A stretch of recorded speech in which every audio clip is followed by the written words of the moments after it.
a universidade foi o espaço de descobertas, né? Eu entrei na universidade no curso de Química Industrial. Aí, com 3 anos de Química, abandonei, fui para jornalismo. E não tinha ideia de trabalhar com isso não, com audiovisual não. Mas queria estar nas ciências humanas, né? E estar na rua, estar conhecendo, documentando. Eu sempre tive se não seria isso, seria história, né? E aí eu fui parar no jornalismo e lá no curso, acho que no começo do curso, eu fui apresentado ao cinema paraibano através da disciplina chamada Realidade Brasileira. Coincidentemente, o professor da disciplina, João de Lima, era uma pessoa da área de cinema e ele naturalmente inclinou o conteúdo da disciplina, o programa da disciplina para isso. A universidade me encaminhou, né? Eu fui bolsista de pesquisa, de extensão do núcleo de documentação cinematográfica, na sequência, né? Eu conheci o paizão, e aí tem um evento chamado CHLA, Conhecimento e Debate. Eu não sei nem se ainda existe, mas na primeira lição. Aí eu queria fazer um trabalho sobre cinema, já estava envolvido com isso. E aí João de Lima me apresenta A Pé da Riqueza, que eu não conhecia. E A Pé da Riqueza era curta, permitiria eu exibir o filme e discutir ele nesse evento. E aí aí foi quando realmente me aproximei de Manuel Clemente, né? E aí teve esse evento e aí outros trabalhos. Eu lembro que lá no finalzinho do curso, no DOC, com a Fundação Casa Zé Américo, fez um documentário são 5 vídeos sobre a obra de Zé Américo, e Clemente foi fotógrafo. Aí eu fui assistente. Então, a universidade me permitiu, naquele primeiro instante, não dar mínima a uma entrada de Manuel Clemente eventual numa sala de aula, no começo do curso, e no final dela, eu me estar entre uns poucos, né, próximos a ele, que está à vontade para tratar ele de Messier. Entendeu? Isso é um tratamento... Mas então você se formou em quê, no final das contas? Em jornalismo. Você entrou e você migrou de curso? Não, eu fiz em Química e fiz outro vestibular. Ah, você é formado em Química? Não, eu concluí, nem cheguei a concluir Química. No terceiro ano, deixei Química e voltei e fui para jornalismo, fiz outro vestibular. Engraçado, né, que com A Pé da Riqueza, eu reencontro Química. No teu caso, parece que a tua relação é muito forte com o cinema paraibano, assim, né? Com descobrir esse cinema do documentário, para admitir. Claro, Arthur, eu não tinha ideia, sabia do cinema brasileiro, antes de entrar na universidade, consumia algumas coisas, né? Mas eu não tinha ideia do cinema paraibano, entendeu? A universidade, nesse sentido, é divisor de águas. Então a universidade, no DOC, foi fundamental para mim mostrar o que foi feito aqui. A engraçado é que você vai ver que a gente tem um cinema documental quantitativamente uma produção pequena, do ponto de vista, se você for comparar com os outros estados, mas qualitativamente, eu ousaria dizer que do ponto de vista de uma apreciação relativa, a gente tem um cinema documental dos mais substanciais. A fotografia, ela terminou meio acidental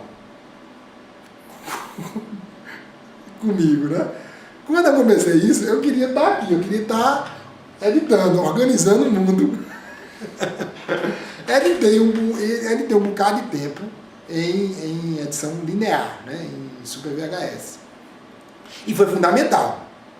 Foi fundamental, porque isso terminou, assim, me colocando, me aproximando, construindo afinidades, né, com a linguagem, com os meios dela, né, tanto no âmbito da ficção como do documentário. Eu editei bastante coisa antes de me tornar fotógrafo, ficção e documentário. É o seguinte, tem coisas que o camarada pede e você sabe que pode oferecer mais a ele. Aí você chegar e você discutir, você colocar isso para ele e a gente evoluir, ou seja, vamos fazer isso e vamos fazer esse outro. Ou você, com os meios e as condições que você tem de equipamento de luz, você conseguiu oferecer algo a mais do que o que ele te pedia. Claro que a gente, que hoje eu termino emprestando para as pessoas que me chamam. Nesse momento a gente está, eu espero não estar datando essa conversa aqui, né? Mas a gente está em processo agora de conversa, de maturação do trabalho de Jean. Vai ser a primeira vez que eu vou estar trabalhando com o Jean, ele dirigindo, eu fotografando. Eu já estive em set com o Jean, ele na técnica e eu na técnica, né? Então, ele termina, ou seja, o sair para trabalhar, o sair para fazer um filme hoje, as pessoas obviamente contam com o meu repertório, com o meu background, né? E os caminhos que eu trilhei para fazer esse ou aquele filme, acertando ou errando, ou seja, mais ou menos, equivocadamente ou não, aquelas escolhas, né? Mas eu, de maneira geral, eu quero tornar uma coisa meio muito particular. Com cada um, pelo que ele fez. Quando o diretor chega e me chama e diz, olha, eu queria trabalhar contigo, eu queria ter essa oportunidade de ir contigo, né? Como eu também já construí isso, eu rodei agora o Poeira com o Bertrand, entendeu? Eu meio que me escalei, assim. Eu há uns 3 anos, acho que uns 3 a 2 anos, eu venho construindo esse momento com o Bertrand Lira. Que eu disse, eu queria colocar no meu currículo um filme contigo, cara. E a gente foi rodar agora o Poeira. Então, sair de um filme com o Bertrand, com um camarada que já fez muito documentário e estava indo para a primeira ficção, mas então, os caminhos e o método de preparação, de filmagem e o que a gente vai fazer na sequência com o Bertrand é bem o que eu entendo que é o caminho, que é o que Bertrand determina e o que Bertrand fez antes, né? Para a gente pensar nesse caminho e o Cicrano diferenciado. Mas, de maneira geral, você vai encontrar interseções. Primeiro, eu dou uma olhada para o que o cara fez, né? Que escrita ele tem, né? Qual é o caminho, qual é a visão, a compreensão de cinema dele. Em que medida ela bate com a minha. Porque, me recolhendo, aí eu sou uma pessoa para factuar as ideias dos outros, contribuir com a minha, mas no ponto de ficção, né? O cara chega aqui e diz, olha, eu quero isso e o que é que eu vou fazer para eu factuar isso, né? Em documentário ele vai mais além quando há espaço para ele. Ele quer que tu mesmo, você tem intervenção, você mete mais a mão ali, né? Do ponto de vista de conceitual, né? Mas aí passa por isso, por uma apreciação da trajetória do caminho do cara, do filme, quais são as referências, o que é que o filme pede? O filme é de época ou não? O filme, que tempo é o filme? O filme é linear ou não? Que tempos é que o filme tem? Né? Se o filme vai e volta, vai para lá e vai para cá, como é que a gente vai resolver do ponto de vista de imagem, entendeu? De look, de concepção visual, para que essas idas e voltas ela tenham um diferencial, né? E aí a gente vai em cima de referências, né? Então, desde referências que são, de repente eu não posso apontar aqui, Fernando Castor, acho que Fernando Castor e uns outros, sempre a conversa deles era em cima de referências cinematográficas, filmes.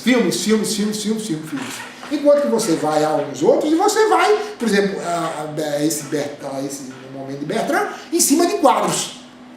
Ou seja, eu espero muito que eles tragam, que eles me alimentem com o que é que eles esperam, ou seja, que filme é que passou na cabeça deles, que passa na cabeça deles.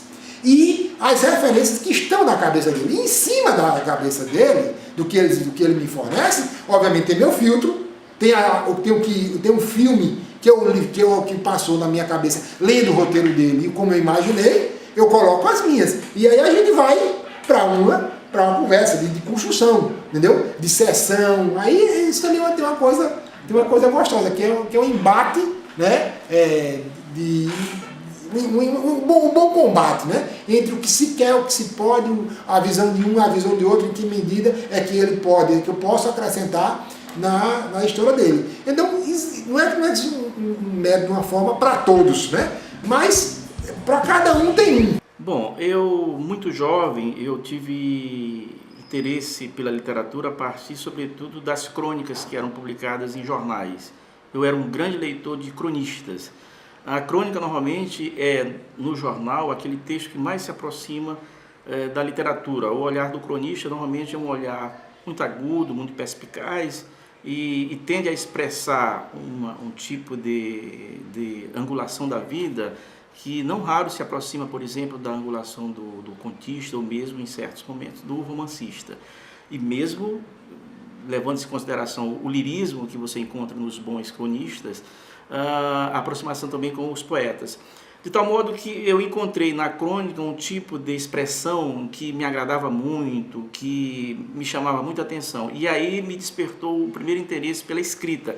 Eu achava que escrever era uma forma de expressão que calava profundo naquilo que eu via naqueles textos que eu li, que sentia um enorme prazer e que achava algo muito estupendo para um jovem lá pelos 17, 18 anos, e que aquilo para mim era realmente algo que eu vi importância e que eu queria ser.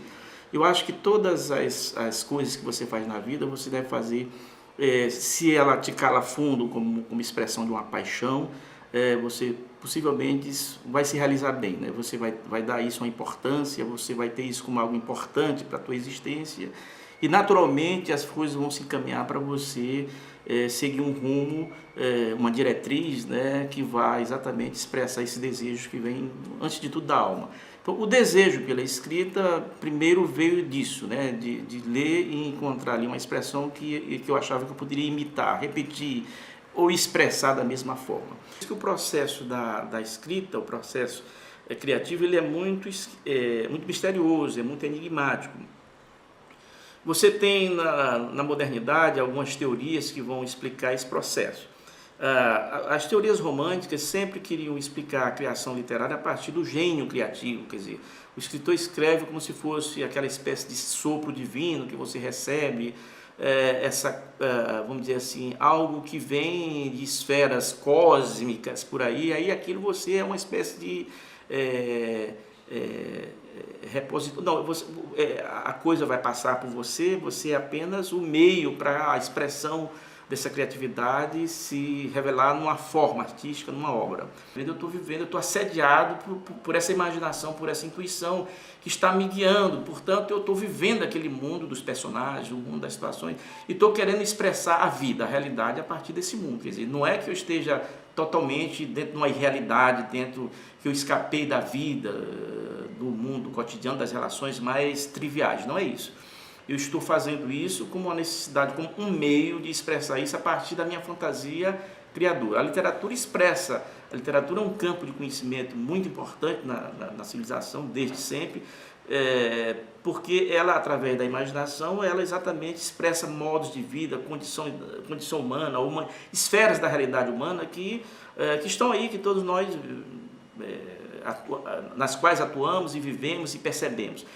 A minha produção literária, ela tem três vertentes. Eu trabalho normalmente, eu tenho a minha atuação de ficcionista, ou seja, eu sou autor de contos e de um romance, né? Eu tenho 3 livros de contos, esse é o primeiro livro, O Caçador, que eu publiquei em 1997. Depois eu publiquei o segundo livro de contos, O Perfume de Roberta. Esse aqui foi o único livro que eu publiquei por uma editora local, aqui de João Pessoa, a editora da Universidade Federal da Paraíba. Os demais eu publiquei pela editora Garamond, do Rio de Janeiro, O Perfume de Roberta. Pelas 7 Letras também do Rio, eu publiquei O Professor de Piano e publiquei o romance Rita no Pomar. Essa é a minha produção ficcional, né? As obras de contos e o meu romance, e que teve... que sempre quando essas obras foram bastante aceitas no mercado, especialmente teve uma recepção crítica muito boa, resenhas por vários jornais do Brasil, e o que eu tenho sentido, sobretudo depois de 2009, quando esse romance foi finalista do Prêmio São Paulo, é que a minha ficção tem gerado interesse de estudiosos. Hoje já tem várias resenhas, tem monografias de final de curso de letras, já tem uma tese de doutorado sobre meus contos. Então eu acho que agora a recepção crítica da minha obra de ficcionista está se ampliando por conta da minha inserção, sobretudo depois de ser agraciado como finalista do Prêmio São Paulo, e também por ter ganho, ter recebido em 2006 o prêmio do Estado do Paraná. Eu fiquei em primeiro lugar com o conto Beleza, que é o conto que abre o livro O Professor de Piano, concorrendo com 1.200 escritores do Brasil. Eu fiquei em primeiro lugar com o conto Beleza. Então, esse também foi algo que ajudou muito a repercutir nacionalmente a minha obra de ficcionista. Você tem vontade de ser escritor, mas acha que aquilo ali não é uma coisa que é uma verdade tua, é melhor você ir fazer outra coisa. Se você tem vontade de ser cantor, mas não tem também essa verdade, se você tem vontade de ser pintor, quer dizer, o mundo da arte é um mundo muito verdadeiro para o artista. O artista ele não acontece do nada, ele acontece por conta desse impulso, dessa verdade, dessa necessidade de expressão, que termina comovendo ou movendo para a obra, para fazer, para exercitar, para ir atrás da melhor linguagem, procurar a linguagem melhor para ele expressar aquela obra que ele quer expressar. Eu comecei muito tarde. O meu primeiro livro de poemas, eu publiquei, eu já tinha 50 anos de idade. Foi em 2003, que é esse aqui, o Barrosidade, né? Esse livro surgiu inicialmente de um projeto que é na virada do século, organizado pelo Frederico Barbosa e pelo Cláudio Daniel, que mapeava os poetas do século XXI do Brasil inteiro, do Pará até o Rio Grande do Sul. E aí aqui na Paraíba, 2 nomes foram escolhidos, um foi o Lau Siqueira e outro eu. E então a minha poesia primeiro apareceu aqui, né? Daí o editor da Landi gostou da minha poesia, que até então era inédito, e aí ele me chamou para publicar esse livro, que é o Barrosidade, que é meu primeiro livro, não é? Que é um livro que tem 2 partes. Uma parte que está voltada para linguagens em geral,